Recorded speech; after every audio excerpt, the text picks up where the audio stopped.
Mede uma febre, olha-me a goela, cala os miúdos, fecha a janela. É um excerto do famoso poema de António Lobo Antunes sobre os homens constipados. Mas não anda longe daquilo que se passará em muitas casas portuguesas por esta altura. É inverno, por isso, constipações, gripes, tosse, dores de garganta, otites, dores nas articulações, frieiras ou pele seca. Uns ficam na cama sem se mexer, outros quase se arrastam até ao trabalho. As doenças no inverno são tantas que é difícil não apanhar qualquer coisa. Hoje falamos de prevenção e tratamento destas maleitas de inverno. Cheios de saúde estão os meus convidados de hoje. Carlos Robaldo Cordeiro é pneumologista, diretor do Serviço de Pneumologia do Centro Hospitalar Universitário de Coimbra e diretor da Faculdade de Medicina de Coimbra. Ricardo Mexia, médico de Saúde Pública do Departamento de Epidemiologia do Instituto Nacional de Saúde, Dr. Ricardo Jorge, e João Gorjão Clara, professor catedrático jubilado de Geriatria da Faculdade de Medicina da Universidade de Lisboa e médico cardiologista e internista. Aos três, bem-vindos à Sociedade Civil. Carlos, quase que lhe pedi a sua ajuda, porque quase ficava sem ar, mas consegui sobreviver. Acima de tudo, obrigado pela vossa disponibilidade também em estarem aqui connosco. Por isso, há números que se tornam quase banais. Talvez quem morre por acidente de viação, mais de 500 mortes por ano, são números quase que banalizaram, infelizmente, como aqueles de quem morre por gripe ou por consequências do frio, que serão mais de 3.000. Banalizamos estes números e não lhes damos a importância que mereciam. Bem, não os devemos banalizar, porque qualquer vida que se perde é uma vida humana que desaparece. É evidente que nesta época do ano, naturalmente, por mais grave ou por menos severa que seja a epidemia ou que seja, de facto, a situação sazonal que atravessamos, acaba por organismos mais fragilizados, portanto, pessoas mais idosas, doentes, pessoas com doenças crónicas, ter essas consequências como prováveis. Não desvalorizamos. Tanto que nós temos a prevenção, como disse bem no início do programa. Mas para nós, grande público, estes números não fazem já muito sentido. Não fazem, mas... Não fazem grande impacto. Mas estamos a melhorar. Devo dizer que, por exemplo, este ano a mortalidade está muito baixa. Há vários fatores para isso, claro. O vírus não é dos mais agressivos, também não temos tido um inverno muito severo, mas também, e sobretudo, é isso que eu queria dizer, porque a população começou a vacinar-se mais. E esse é um aspecto relevante. Portanto, não desvalorizamos. Pelo contrário, nós incentivamos cada vez mais as pessoas a vacinarem-se, nomeadamente os grupos de risco, e isso tem tido algum reflexo. Na realidade, temos este ano mais de 2 milhões de portugueses já se vacinaram, o que é excelente. Houve um salto qualitativo muito bom, nomeadamente nos grupos de risco. Há uma nova atitude, Ricardo?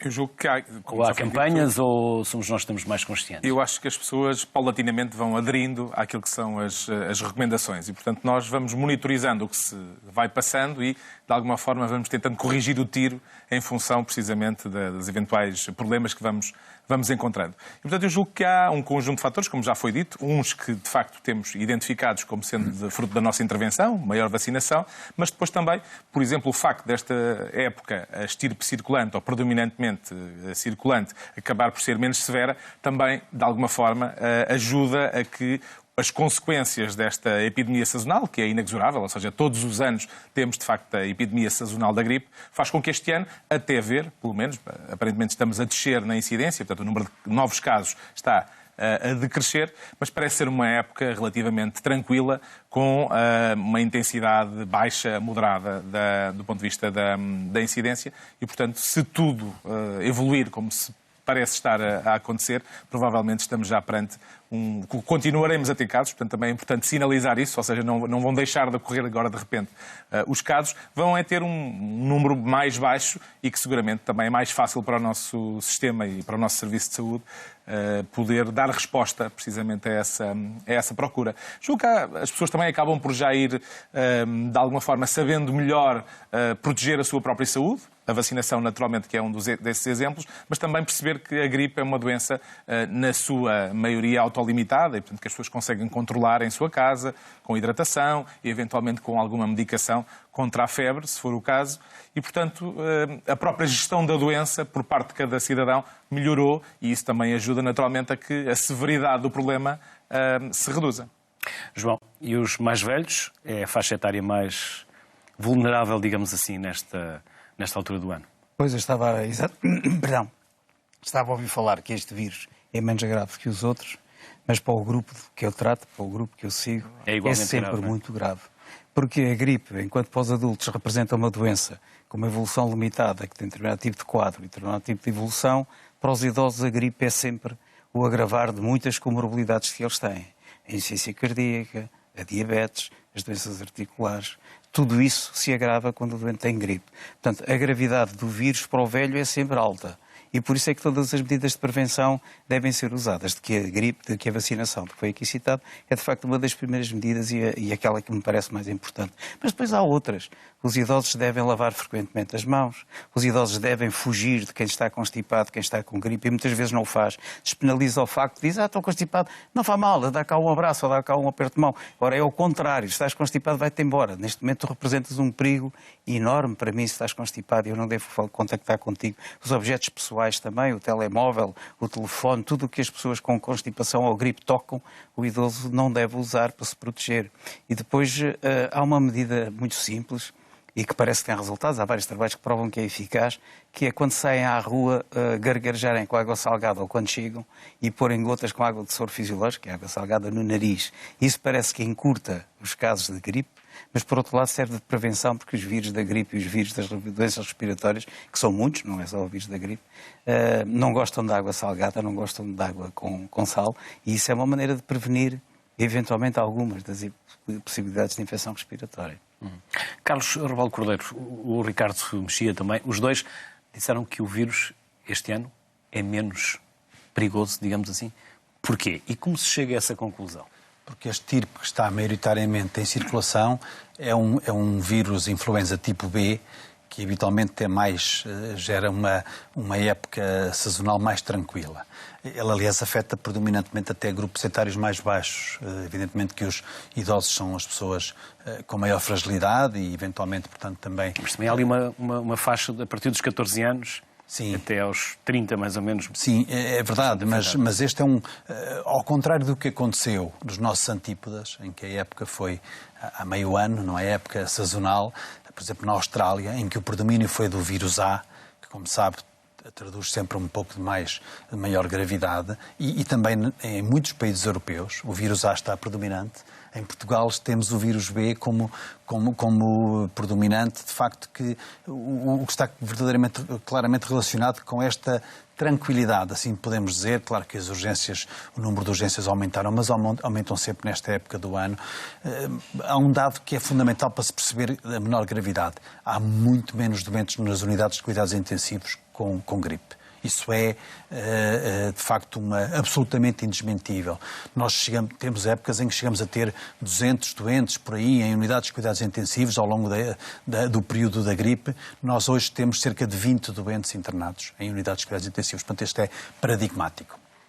Claro que não deixa de haver algumas consequências e, por exemplo, o mês passado, numa revista muito conceituada, foi publicado um artigo em que se demonstra que este vírus, que é habitualmente, portanto, mais tranquilo, tem, apesar de tudo, alguma relação, por exemplo, com descompensação cardíaca, com uma descompensação cardíaca grave, como é o infarto agudo do miocárdio.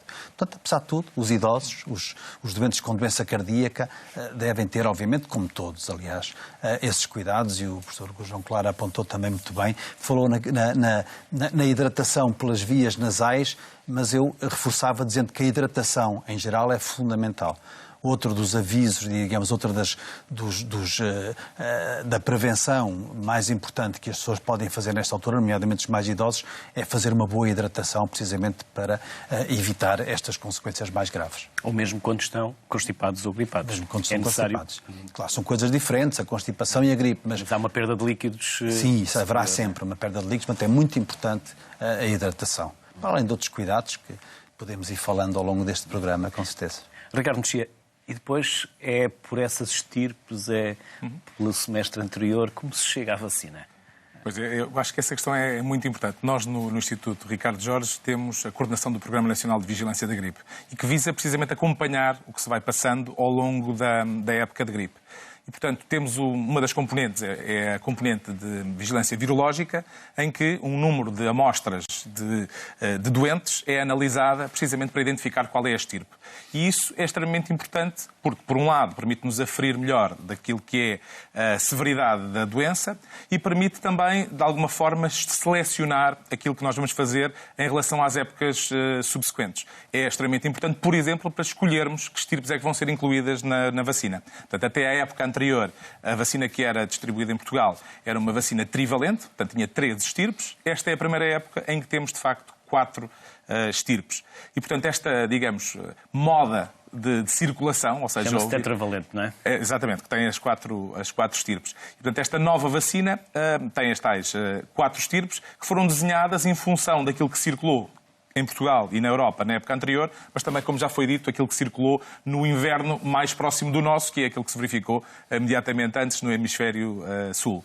E, portanto, estes dados que nós vamos coligindo permitem que nós façamos escolhas mais informadas por forma a conseguirmos proteger melhor os nossos cidadãos. A vigilância tem também a vantagem de nos permitir, de alguma forma, aconselhar melhor os decisores políticos no sentido do reforço da infraestrutura de resposta à epidemia. Ou seja, nós sabemos que todos os anos vai haver uma epidemia de gripe, às vezes não sabemos se começa mais cedo ou se começa mais tarde. Portanto, esse é um dado extremamente importante para nós conseguirmos dimensionar a resposta de forma adequada. E, portanto, também, digamos, a integração dos diversos dados que recolhemos de diversas fontes permite chegar a dados que são analisados em tempo real e que permitem, então, o tal instrumento de decisão para quem tem que tomar decisões importantes, no sentido de proteger a saúde de todos nós.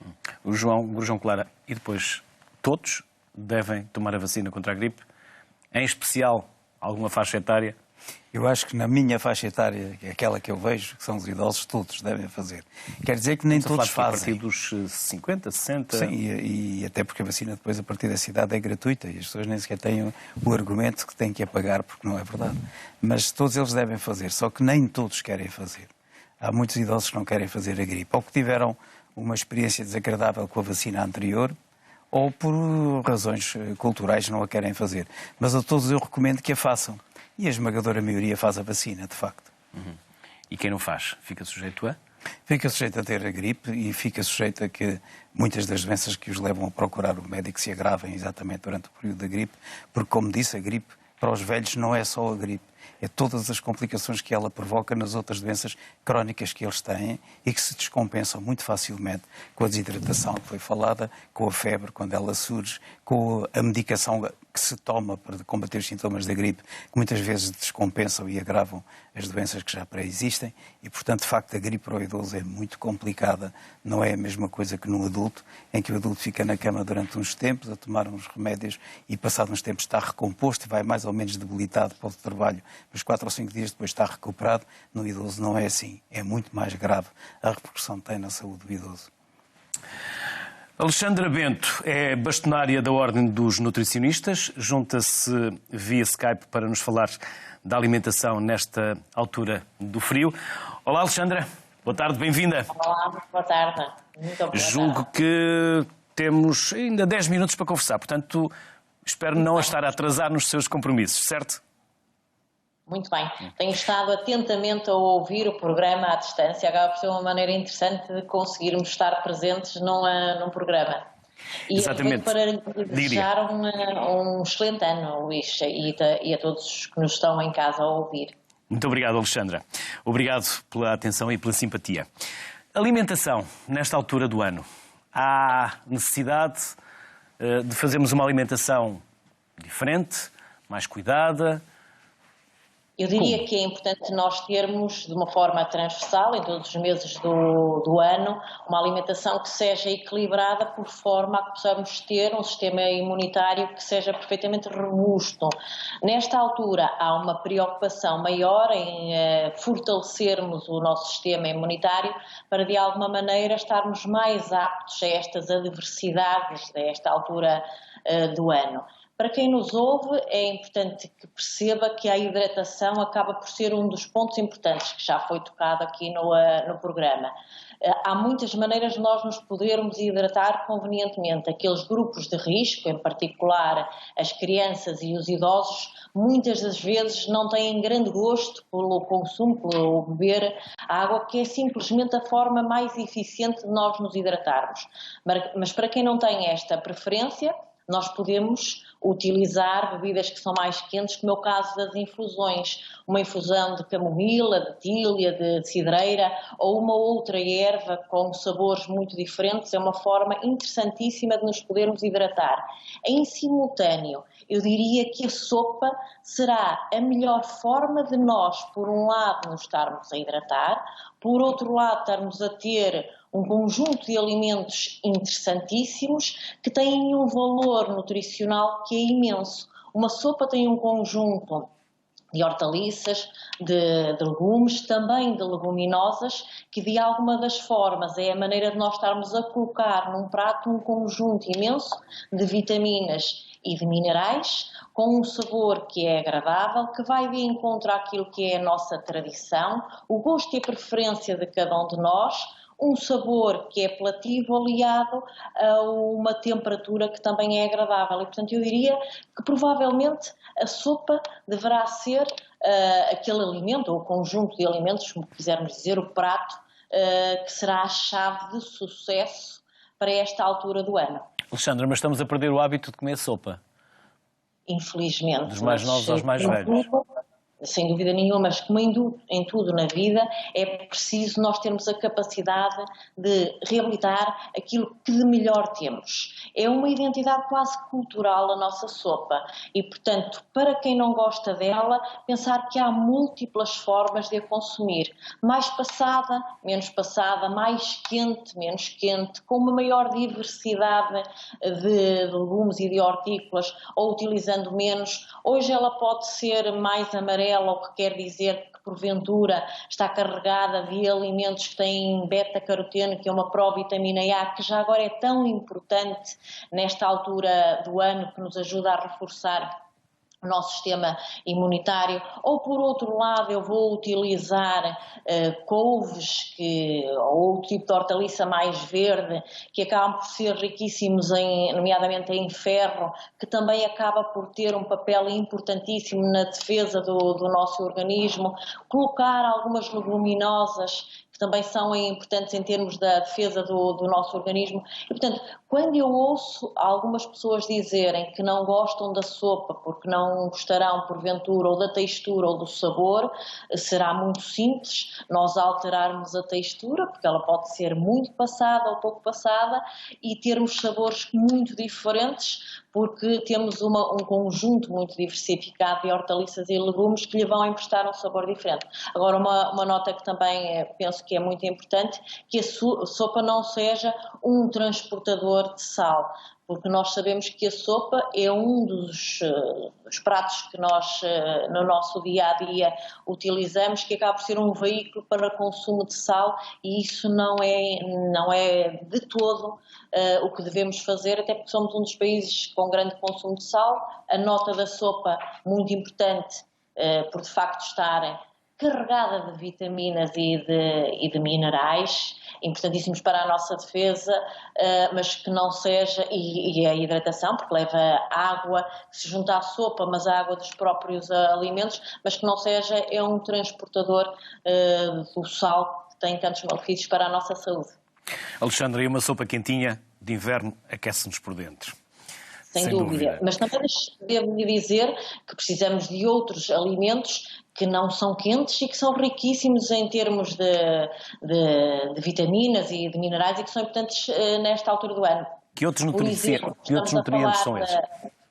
Estamos a falar da vitamina C, a laranja, a tangerina, o kiwi, que acabam por ser frutos desta altura do ano. Há que dizer que a nossa natureza é muito prodigiosa e coloca-nos nesta altura do ano alguns alimentos que são tão importantes para fazer face a doenças que acabam por assolar nesta altura do ano. E aqui estou a falar em concreto destes que acabei de dizer, as laranjas, as tangerinas, mas também o kiwi, porque são são riquíssimos em vitamina C, e aqui pela tónica do que estávamos a falar dos alimentos quentes, estes não são para serem comidos quentes, são para serem comidos à temperatura ambiente, porque não passará pela cabeça de ninguém estar a aquecer laranjas ou tangerinas ou kiwis, e se o fizesse, porventura estava a ter uma perda de vitamina C. Isto para dizer que nós temos que, de facto, no nosso dia alimentar, utilizar preferencialmente aquilo que são produtos sazonais, porque ao estarmos a fazê-lo,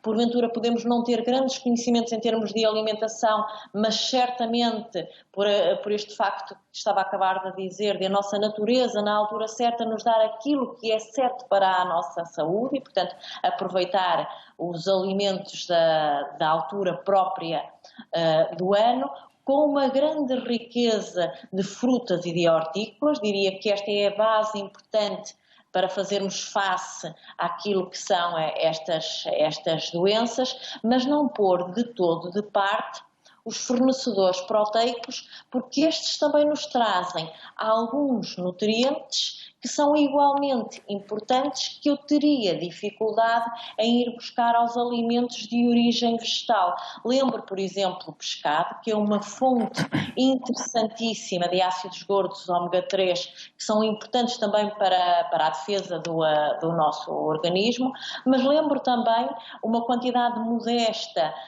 de carne que deve estar, porque porventura é a melhor forma de nós irmos buscar, por exemplo, o ferro, que também está presente em alguns alimentos de origem vegetal, como é o caso das couves com uma cor muito intensa, muito verde, mas para que fique na mente de quem nos ouve que a nossa alimentação nesta e noutras alturas do ano deve ser de grande base vegetal, sem pormos de parte uma quantidade modesta de alimentos de origem animal.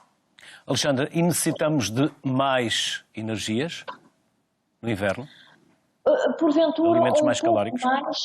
Porventura um pouco mais, para nós podermos fazer face à necessidade da regulação térmica. Todos nós sabemos que nesta altura do ano as temperaturas são muito baixas, o nosso país é relativamente temperado, mas de qualquer das maneiras nós temos temperaturas de 1 ou 2 graus, ou porventura temperaturas de -1, -2 ou -3 graus, como há algumas partes do nosso país. É preciso um pouco mais de energia para nós mantermos a nossa temperatura corporal à volta dos 37 graus. Portanto, mas para quem nos ouve é uma quantidade de energia muito diminuta e, portanto, que não sirva, para quem nos está a ouvir, estar a aumentar não sirva de desculpa. Isso, que não sirva de desculpa, até porque nós estamos a vir de uma altura de excessos, o caso do Natal e da passagem de ano, que porventura muitos de nós terão cometido alguns excessos, eu quase que diria excessos saudáveis, porque... Recordamos mais 2 quilos, mais ou menos nesta altura do ano, não é? Sim, e vamos pô-los noutras alturas. Faz parte daquilo que são as festividades que todos nós devemos tê-las.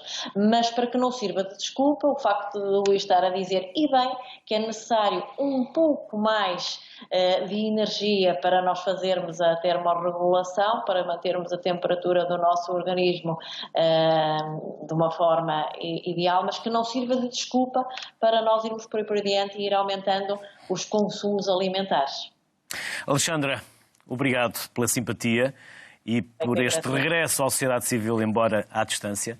Felicidades e até uma próxima. Até a próxima. Bom programa. Muito obrigado. Espero não a ter atrasado nos seus compromissos, mas julgo que cumpri com aquilo que tínhamos combinado. Muito obrigado, Alexandra. Obrigado. Carlos, o nosso estilo de vida tem claramente influência depois no nosso sistema imunitário e nas consequências. Que estilos e que comportamentos é que podem potenciar neste momento maleitas mais incomodativas, digamos assim? Ora bem, eu, em primeiro lugar, gostei muito de ouvir a senhora bastonária, porque talvez das coisas que mais tenho saudade quando estou muito tempo fora do nosso país é de uma sopa. Já somos 2. porque de facto nós temos uma diversidade gastronómica extraordinária e a sopa de facto faz parte da nossa cultura e temos aí também uma enorme riqueza. Estamos a perder um pouco. Mas se não comemos, também não podemos obrigar os nossos filhos. Exato. Não fazemos o exatamente. Exemplo, não é? E acho que é um bom ensinamento que podemos transmitir. Mas há, como disse, os estilos de vida, os chamados estilos de vida saudáveis, são fundamentais também na prevenção destas doenças sazonais. Eu, obviamente, como pneumologista, não posso deixar de falar desde logo do tabaco. E isso é um aspecto relevantíssimo. Esta é uma belíssima altura do ano para lembrar o prejuízo dos hábitos tabágicos e o benefício de deixar de fumar. Eu gosto mais uma boa constipação pode ter claro que sim, um peso positivo, que é deixar de fumar. Pode ter, mas pode também, ao contrário, ter um peso completamente diferente e uma evolução completamente diferente. Se é fumador ou não é. Se é fumador ou não é. Mas pode ser um bom argumento para deixar de fumar. Pode ser um bom argumento. Todos os argumentos são bons para deixar de fumar. Isso não tenha a mínima dúvida. E, portanto, acho que é... Eu gosto mais de... para quem está constipado, não sabe assim tão bem. Claro, mas os fumadores, digamos, com muito dependentes, não aproveitam estas boas oportunidades, infelizmente. Mas é uma boa altura, de facto, para fazer... Os portugueses fumam muito ainda. Nós temos uns hábitos, temos uma prevalência que ronda os 20% na população portuguesa de hábitos tabágicos. A preocupação principal é que tem aumentado ligeiramente numa população jovem do sexo feminino. E, portanto, o género feminino tem hoje mais apelo em certas idades, jovens, não só pelo tabaco e pelo tabaco tradicional, pela forma tradicional de fumar tabaco, mas até também pelas novas formas de distribuição do tabaco, que não deixam de ter também, obviamente, os seus problemas. Isso será uma conversa mais longa. Mas, portanto... Brevemente iremos fazer o programa também sobre... Acho que é muito boa ideia. A evicção tabágica é fundamental, mas também a ingestão moderada de álcool, uma boa dieta, como é evidente, um estado nutricional equilibrado é importante, e evitar, e de facto a obesidade é um problema que em Portugal é cada vez maior e nós temos mais de metade dos portugueses obesos ou nós temos de ter estado de pré-obesidade. Isso está muito associado também a estas doenças respiratórias, por exemplo, mas uma atividade física, embora obviamente agora nesta altura do ano ao ar livre, com o cuidado relacionado com as temperaturas mais frias, mas uma boa atividade física é fundamental em qualquer idade. Mesmo nos idosos é fundamental uma reabilitação para que, na realidade, toda a musculatura e também a musculatura respiratória tenham um funcionamento equilibrado, e também até para mobilização de secreções, por exemplo, na árvore brônquica, que permita ou que impeça que elas se possam acumular e, eventualmente, ser uma fonte de infecções. Tudo isto são fatores de estilos de vida saudáveis que são muito importantes. Eu acrescentava por causa das infecções respiratórias, obviamente pensando até nas infecções mais graves, que são as pneumonias, mas que muitas vezes acontecem até associadamente ou como complicação de uma gripe, que é também a necessidade de termos um estado de higiene dentária preservado. E, portanto, é fundamental que muitas vezes isso também é uma fonte, ela própria, essa digamos, uma dentição estragada e problemas de dentição são eles próprios uma fonte de possíveis infecções e de pneumonias, infecções mais graves do que estas que estamos a falar agora, mas que muitas vezes estão associadas, e esta época a pneumonia acontece durante todo o ano, mas há sempre um pico de pneumonia associado aos picos de infecção sazonal e, portanto, de gripe. Portanto, é preciso ter atenção também a isso. Comportamentos que potenciam a gripe, Ricardo Mexia. Já foram aqui falados vários e nós... Quando nos vamos agasalhar, não é? Sim, agasalhar, hidratar, uma nutrição adequada.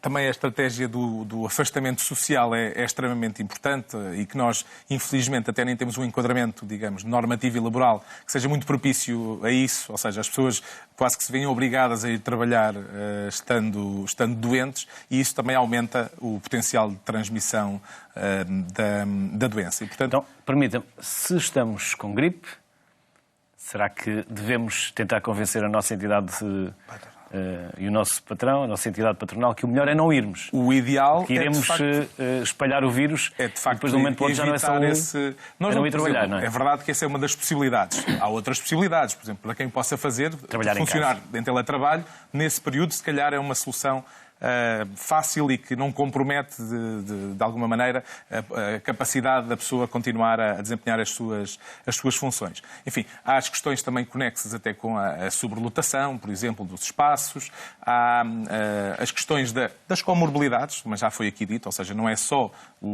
a questão da gripe. Se nós tivermos as outras doenças mais controladas, naturalmente que também temos maior capacidade de controlar a gripe. Há também uma componente de autocuidado do próprio cidadão que ajuda a que hoje as situações sejam tratadas de forma mais fácil, perante um quadro em que muitas vezes a confusão entre constipação e gripe é recorrente. Eu ia perguntar-vos isso mais à frente, mas já que lança essa questão, como é que nós separamos a constipação da gripe? Porque vem uma constipação e a tendência é dizer estou com gripe.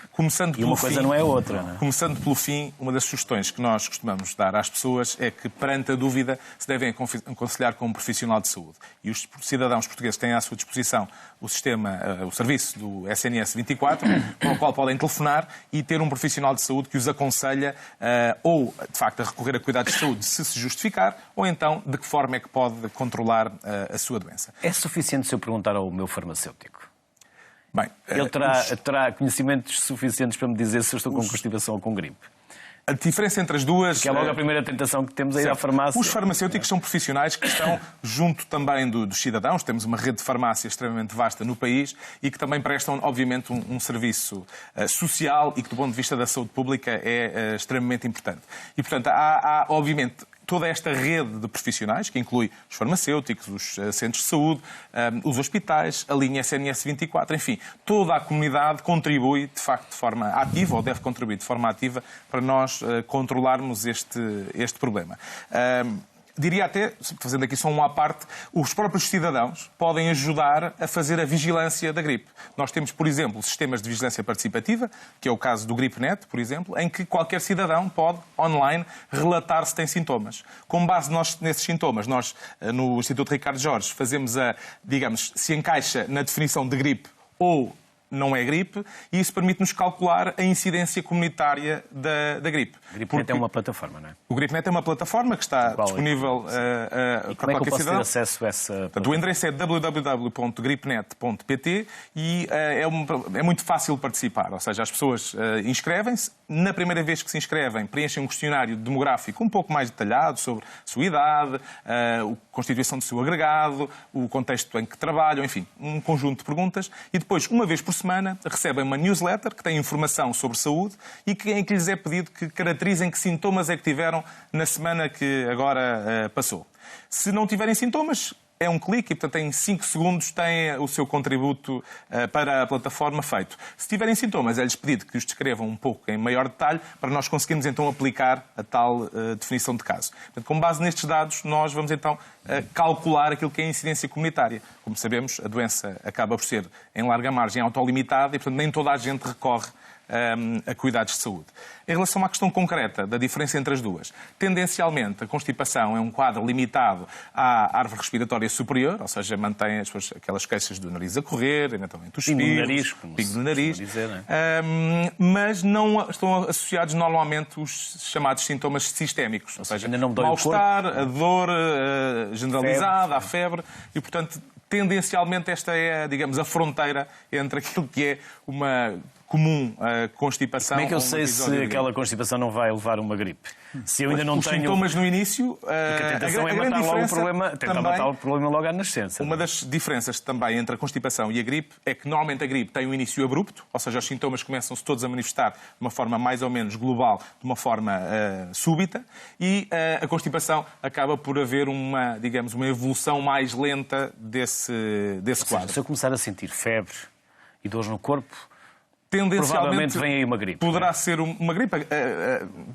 Provavelmente os sintomas vão ocorrer mais ou menos de forma... Se é um pingo no nariz, espirrar, qualquer coisa... Provavelmente será uma situação mais conexa com uma constipação. Carlos, quer acrescentar? Sim, só relativamente a todas estas medidas de precaução, algo que nós costumamos chamar a etiqueta respiratória, que é relembrar às pessoas que estão, enfim, nesta situação, com constipações, com gripes, sobretudo, terem cuidado ao tossir e ao espirrar, por exemplo, não o fazerem para as mãos, porque é uma fonte de contágio também. Depois vamos cumprimentar. Exatamente.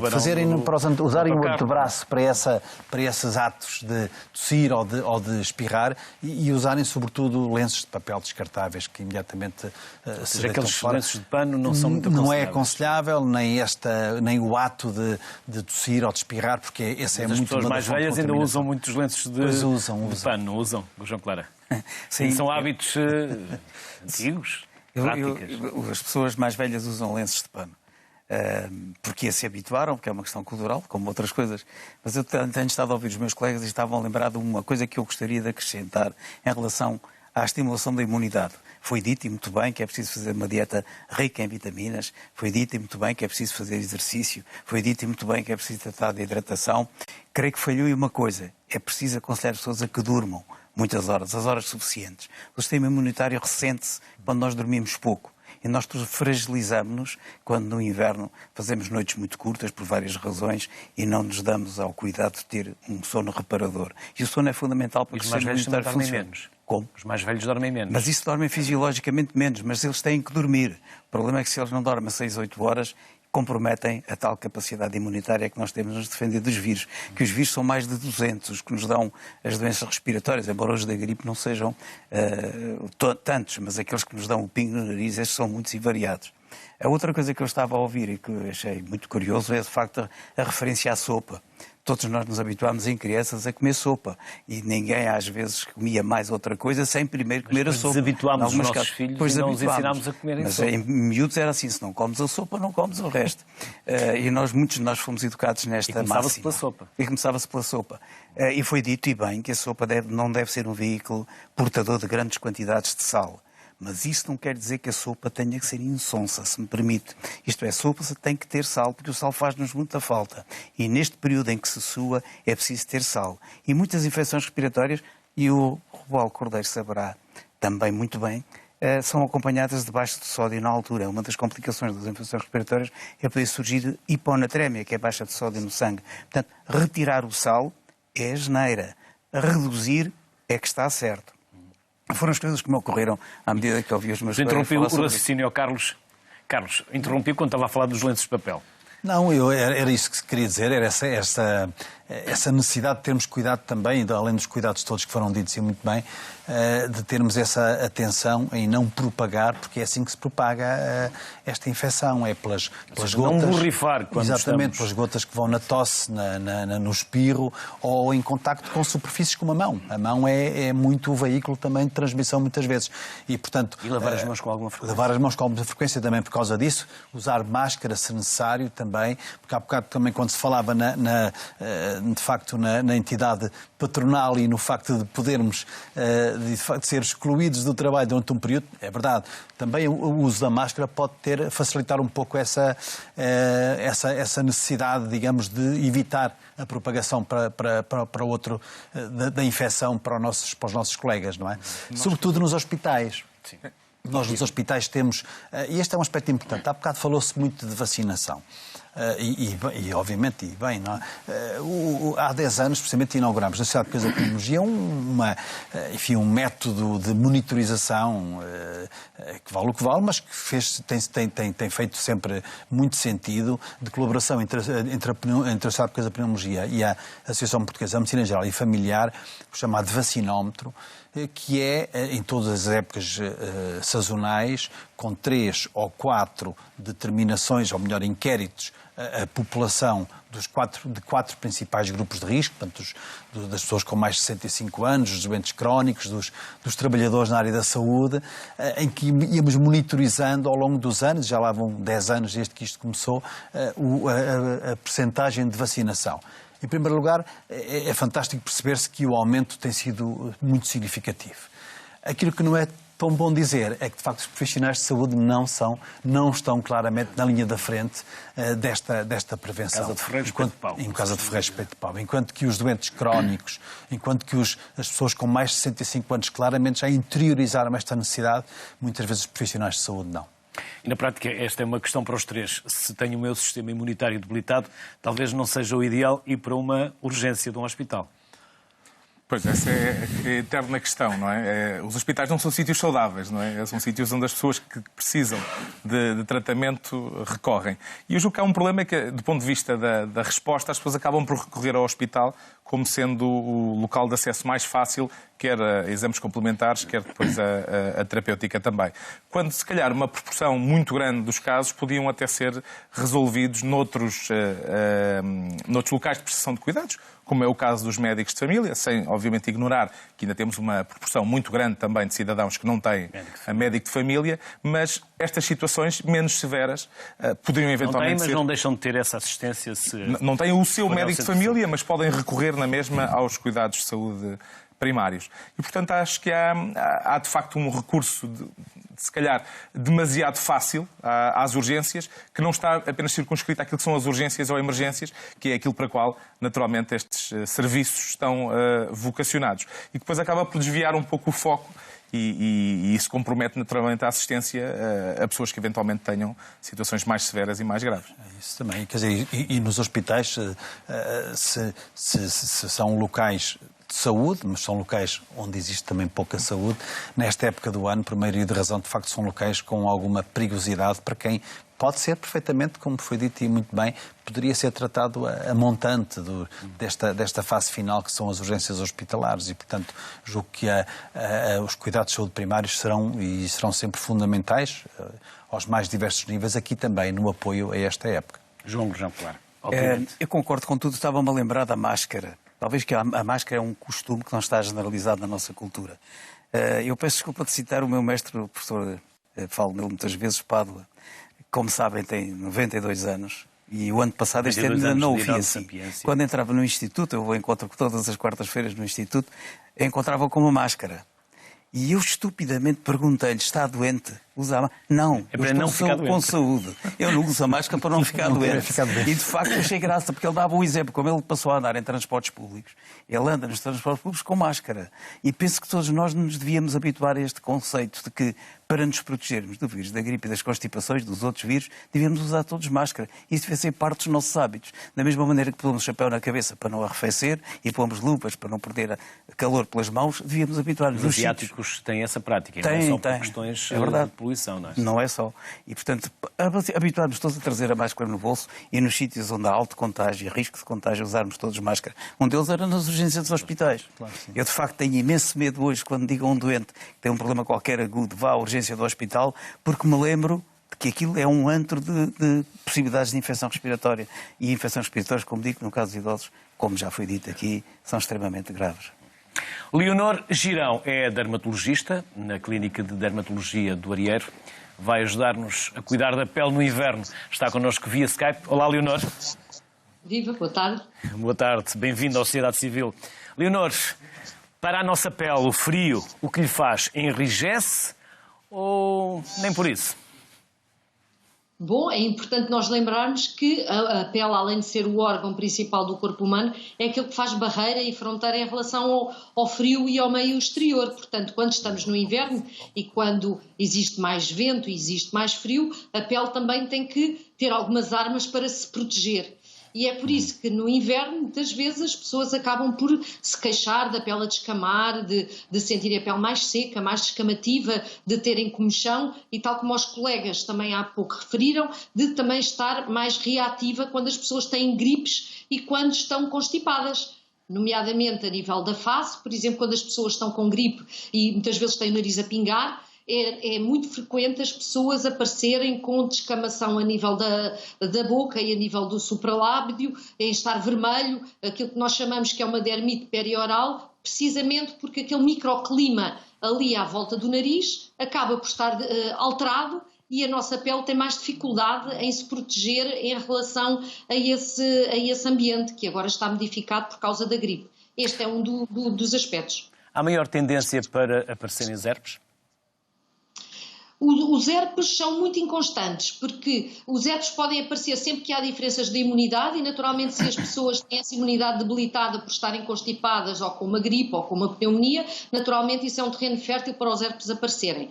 Mas também nós sabemos que no verão as insolações ou o aparecer o sol é um dos fatores desencadeantes para a herpes. Portanto, o herpes pode aparecer quer no inverno, quer no verão. Digamos que é uma infecção oportunista e, portanto, vai-se aproveitar também das nossas fragilidades no inverno, mas também no verão. Devemos hidratar a pele e de que forma?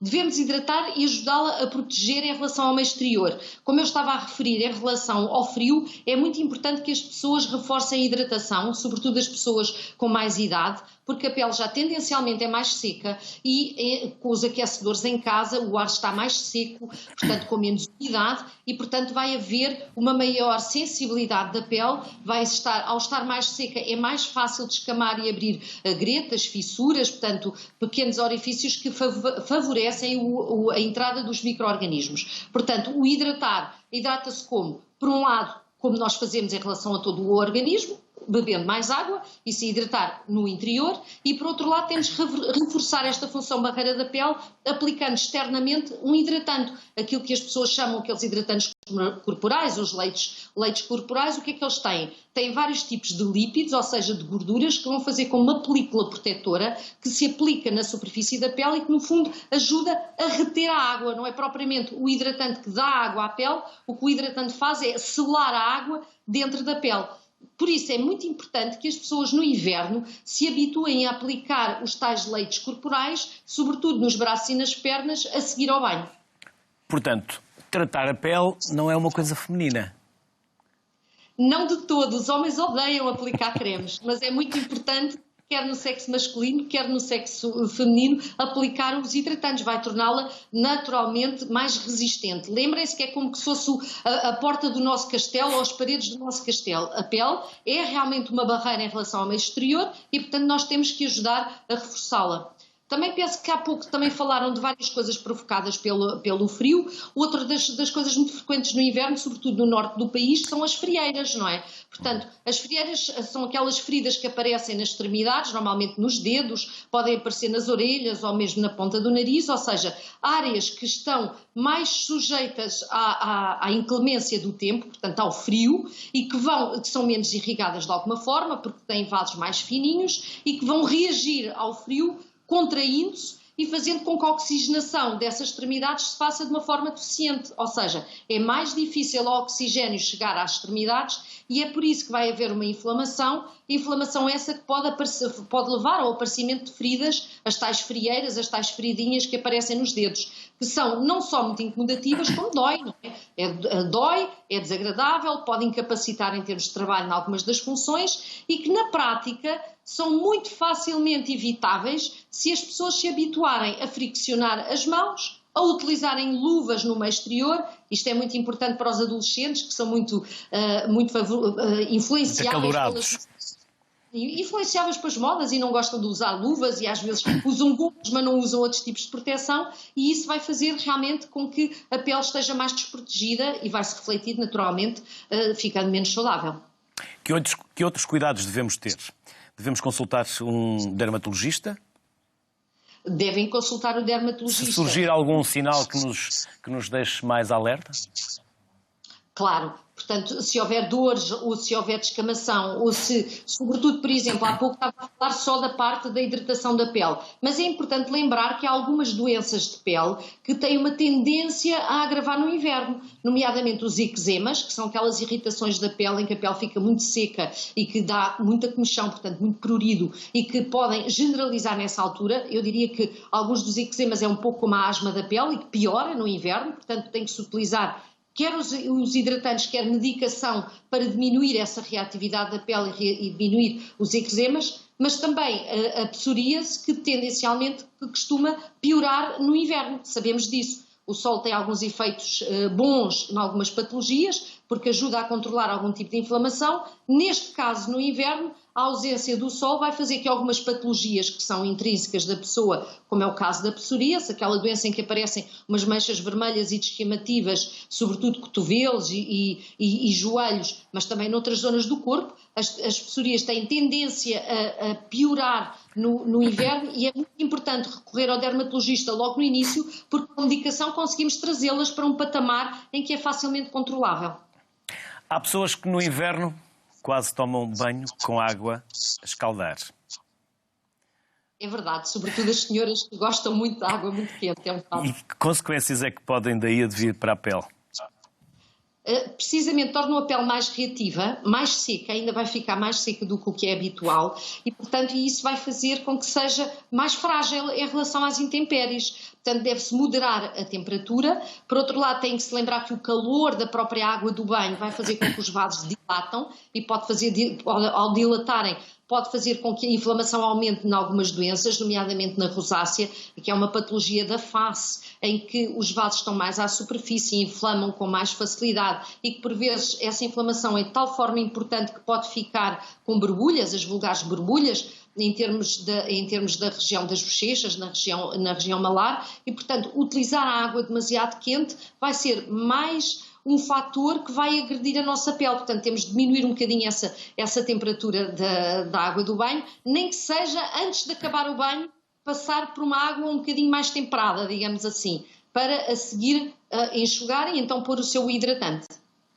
Leonor, obrigado pela simpatia e pela disponibilidade que teve em vir à sociedade civil. Obrigado, felicidades e até uma próxima. Obrigado eu e cumprimento a todas as pessoas presentes. Muito obrigado, Leonor. Obrigado. João Clara, as doenças respiratórias são as que mais prevalecem nesta altura. Ainda posso fazer algum comentário em relação a esta informação que nos foi transmitida muito corretamente para a nossa colega Leonor. De facto, um dos problemas com que eu me debato todos os dias é com a xerose. A xerose é como se chama a secura da pele dos velhos. E, portanto, os velhos têm por si, não é preciso chegar ao inverno e apanhar em frio, a pele seca. E a pele seca provoca comichão e provoca incómodo.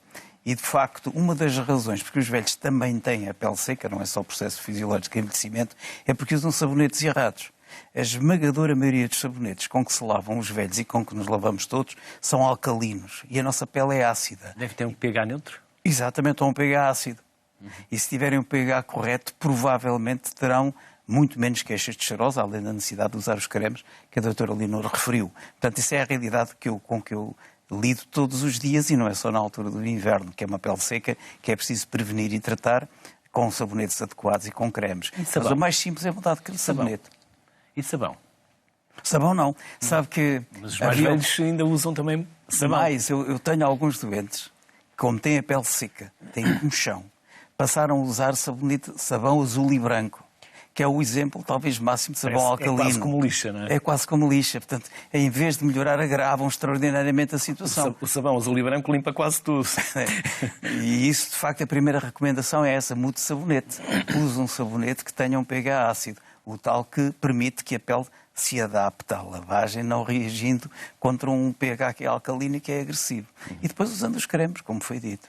Cuidados para as doenças respiratórias.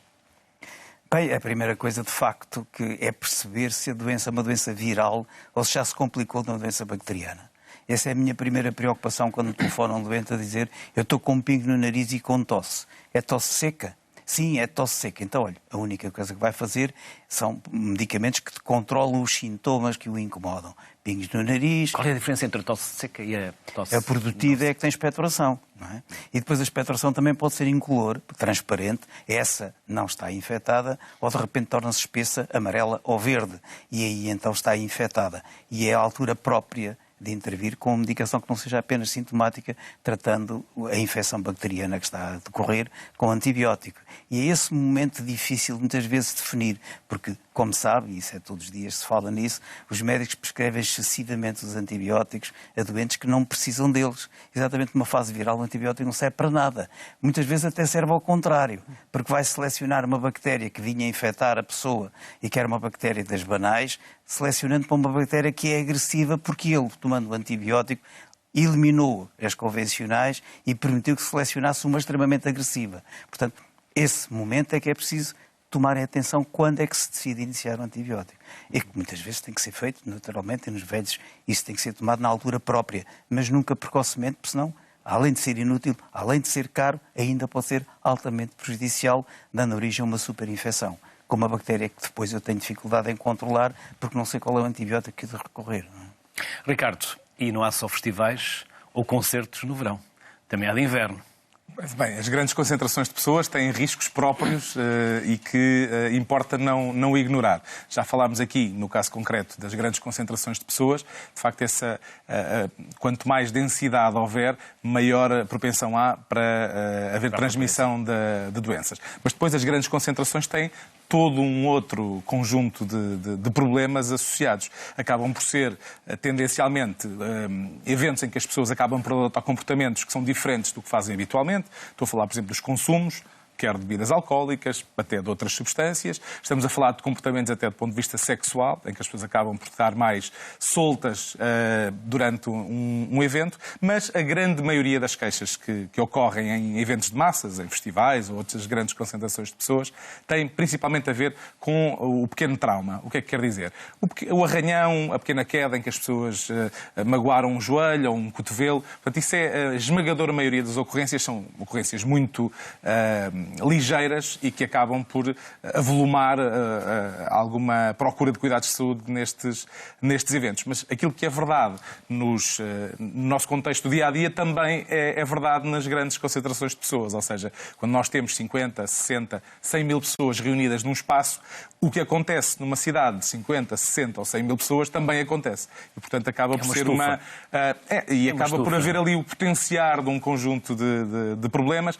Outra das coisas que nós também sabemos é que, tendencialmente, nestas concentrações, os estabelecimentos de restauração e bebidas são coisas montadas especificamente para o evento e, portanto, têm um conjunto de vulnerabilidades do ponto de vista de segurança alimentar que não existem num estabelecimento fixo. E, portanto, os desafios são, de facto, bastante mais alargados e importa ter um foco muito concreto naquilo que são esses problemas, até do ponto de vista da prestação de cuidados. Ou seja, muitas vezes nós temos um número relevante de eventos de massas que decorrem fora dos grandes centros e, nesses locais, não há, de facto, uma oferta de cuidados de saúde que permita suprir as necessidades de repente, ter lá este número muito elevado de pessoas. E, portanto, importa também que quem produz acautele precisamente essa procura de cuidados de saúde e que possa dar uma resposta adequada, até, de alguma forma, poupando as estruturas locais de saúde a um evento que vai ocorrer naquele local. Carlos, e nesta altura há sempre a tendência de aquecedores, braseiros, há sempre formas de nos aquecermos que algumas comportam riscos. Claro que sim. Que podem trazer consequências mortais. Desde logo também podem trazer um problema que é as diferenças de temperatura e, portanto, muitas vezes utiliza-se os ambientes superaquecidos, também têm esse problema das pessoas terem depois o contacto com as temperaturas frias do exterior sem o nível de proteção adequado. Esse é um aspecto. Claro que os riscos também que fala são outros, e nomeadamente riscos mesmo relacionados com possíveis queimaduras, com muitas vezes até idosos, com alterações vasculares que podem estar em ambientes ou perto, digamos, de fontes de aquecimento de maior dimensão e têm menos sensibilidade e podem de facto chegar a ter, portanto, mesmo lesão, queimadura por essa proximidade. E depois também as lareiras a céu aberto, é preciso ter algum cuidado, de facto, também com a exposição e com os níveis de exposição, portanto, a determinados tipos de gases que, na realidade, são também, nomeadamente para quem tem doença respiratória e doença cardíaca, uma exposição a lareiras em céu aberto também podem ser, de facto, altamente perigosas para agravar ainda mais uma situação que possa estar debilitada. São todas preocupações do inverno, com todas estas também que foram ditas e muito bem. Eu reforçava aquilo que o professor Gurjão Claro disse muito bem, relativamente à componente, à distinção entre a infecção bacteriana e a necessidade de fazer antibiótico e as infecções mais frequentes nesta altura, porque de facto, e eu gostava de reforçar isso, nós utilizamos demasiados antibióticos. E com isso estamos a promover um aumento das resistências das bactérias aos agentes antibacterianos e estamos com isso, portanto, a prestar um mau serviço aos nossos doentes, um mau serviço à população. Nós deveríamos ter a preocupação de apenas quando, como foi dito, temos uma expectoração mais espessa e mais feia, ou seja, mais amarelada e esverdeada, sobretudo, aí é que devemos atuar com antibiótico e nunca em fases anteriores em que eventualmente temos uma infecção viral para a qual o antibiótico não vai ter interesse nenhum. Carlos Rupal Cordeiro, Ricardo Mexia, João Gurjão Clara, foi um gosto receber-vos aqui no Sociedade Civil. Bem-ajam. Obrigado pelo tempo que nos dedicaram e pela sapiência que partilharam connosco, que certamente terá sido e sê-lo-á muito útil para quem nos acompanhou. Por isso, só há um conselho a dar-lhe: cuide-se, previne-se. Fique bem. Boa tarde.